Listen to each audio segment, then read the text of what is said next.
Parte 3. Autoimagem. Acredito que lendo poucas páginas desse livro, provavelmente você já começou a refletir sobre como você se vê. E como é? Você viu coisas positivas ou mais coisas negativas? Saiba que a forma como você se vê tem total influência na forma que as outras pessoas te enxergam. Eu não estou falando daquela imagem que você vê no espelho. Sendo assim, estaríamos apenas falando de um reflexo físico que, na verdade, nem sempre retrata o modo como a pessoa realmente se enxerga ou como se percebe. A sensação do que a imagem física me traz tem muito mais a ver com a imagem que está sendo formada na minha mente. Qual é a reação do seu cérebro ao ver aquela imagem refletida no espelho? Estamos aqui para nos testar, certo? Vamos explorar todas as áreas, então avalie essa também. A imagem que eu menciono no primeiro parágrafo é ligada ao seu meio interno. Sabe quando você fala sobre um amigo, apresenta uma pessoa a outra? O modo como você descreve essa pessoa, isso é imagem. Como você faz isso para você mesmo é a sua autoimagem. Então, se você tem uma autoimagem muito negativa, pode ter certeza de que isso está sendo refletido para outras pessoas. A autoimagem é algo muito poderoso. Certamente trata-se de um ponto crucial para te jogar lá para cima ou lá para baixo. Características muito importantes para todos como confiança, comunicação, poder de decisão, foco, vitalidade, aspectos físicos, enfim, todos esses recursos que qualquer pessoa precisa para se desenvolver efetivamente. E por meio da autoimagem que a nossa mente programa o que você pensa sobre si mesmo. E claro, como você irá se comportar. O modo como você se imagina, você passa a ser. A sua própria autoimagem forma inúmeras crenças que podem te derrubar ou te engrandecer. A pergunta é: qual história você conta de você para você mesmo? A consciência, mais uma vez, é a chave. Perceba como você pode ter criado uma autoimagem super negativa. Porque talvez, quando você tinha 10 anos, escutou um comentário pejorativo naquele sentido e aquela informação foi marcada na sua mente inconsciente. Eu sei, deveríamos ter aprendido a lidar com essas questões antes mesmo de entrar na escola. Mas a verdade é que muitas pessoas não chegam a aprender sobre isso e acabam se permitindo sofrer. Passam anos e anos e às vezes uma vida inteira reprimidas diante da sua autoimagem. É muito importante que nos tornemos aquela pessoa que admiramos. Não estou falando que, se formos assim, seremos livres de defeitos. Perfeccionismo nunca esteve em pauta e nem estará.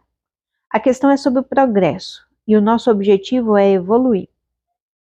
Quando eu comecei com as primeiras reflexões, lá naquele período em que a minha autoimagem não era nem um pouco digna de alguém que você ficaria interessado em conhecer, alguns medos e questionamentos me deixaram atordoada. Porque percebi que eu precisava mudar. E mudar naquele momento poderia desagradar ou até mesmo romper minha relação com pessoas muito próximas, que não se adaptariam a essa nova Renata. Eu cheguei a pensar que, se eu mudasse, passaria a ser vista como egoísta. E isso, para mim, naquele momento, era algo completamente inadmissível, já que todo o meu tempo era destinado a tentar ser uma pessoa útil e agradável a todos. Mas será? Quer dizer, então, se eu faço algo bom para mim mesma, eu vou levar algo ruim para o outro? Leitor, faça o bem para si mesmo e acredite. Ninguém vai se incomodar com isso. Aliás, fica a dica. Quando você está bem consigo mesmo, tem mais potencial para contribuir com o próximo. Encare-se no espelho e seja amigo de si mesmo. Na verdade, seja seu melhor amigo. E eu digo mais, caso você decida viver essa força, essa de se reinventar, que te mostrará o caminho para o sucesso, que te levará a se conectar com a felicidade e propósito, e ainda assim tiver que se preocupar muito com o que o outro diz, se não puder ser você mesmo, provavelmente você estará cercado de pessoas erradas. No mínimo, pessoas que não possuem identificação com seus ideais e planos. Essa é uma verdade que dói, mas é verdade.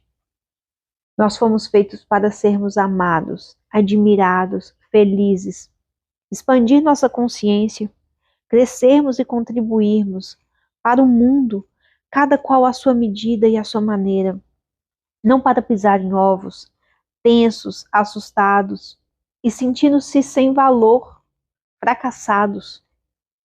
O meio que convivemos apadrinha e muito esse voo, mas eu repito, se o amor não começar por você, se não começar por uma autoimagem positiva, a sua própria fragilidade não permitirá que você receba o amor do próximo.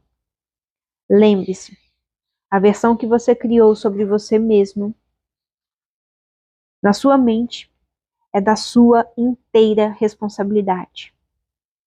É a sua percepção sobre si mesmo.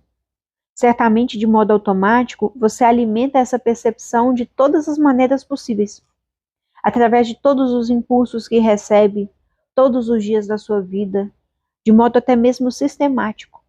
Mas será possível alimentar sua própria percepção de outra maneira? Essa resposta você já sabe. Temos todos os recursos dentro de nós, certo? Logo, eu sou extrovertida, mas tenho grandes momentos de timidez. Se eu me olho, me apresento, eu me identifico como tímida, o modo timidez se sobrepõe ao modo extrovertido. Ser tímida ou extrovertida são percepções. Se eu mudar a percepção sobre isso, eu consigo mudar a dosagem e permitir que a prevalência do modo extrovertida ocorra. Há pouco mais de um ano, a curiosidade me movia. Como uma inquietação interna, mas eu continuava com a pulga atrás da orelha. Ainda possuía dúvidas e dificuldade de aplicação. Até que um certo dia acordei, abri minha latinha de café e dei de cara com ela vazia. Isso para mim doía mais que enfiar a faca no peito, ainda mais pela manhã. Sério, eu fiquei sem chão naquele momento, estressadíssima. Como eu vou começar meu dia sem café? Aos poucos, em meio a uma respiração e um pensamento de quero matar quem acabou o café e não avisou e nem repôs, foi retrocedendo lentamente em minha memória a lembrança de que durante anos e anos na minha vida eu passei detestando o café. Juro, eu odiava o café. Odiava o cheiro que tomava a casa, o gosto amargo, a sujeira que o pó deixava na pia e até mesmo a necessidade que as pessoas têm de tomar café. Era impressionante, mas de tanto conviver com o café para estudar ou trabalhar, algum dia eu passei a associá-lo a um momento de vitalidade, passei a amá-lo. Era sempre depois do café que eu me concentrava e dava início à minha rotina. Era como se o café, depois de ingerido, falasse: bora, guerreira! Mais um dia, vamos nessa. Entende? Quando mudamos a nossa forma de ver as coisas mudam a forma para nós. E foi assim, nesse insight da latinha do café, que eu me questionei. Imagina quando eu mudar a forma que eu me vejo. E adivinha? Eu mudei. Tome a ciência. O que você pensa sobre você? O que te leva até essa percepção? O que eu tenho a ganhar se eu mudar? E qual versão você gostaria de contar sobre você mesmo?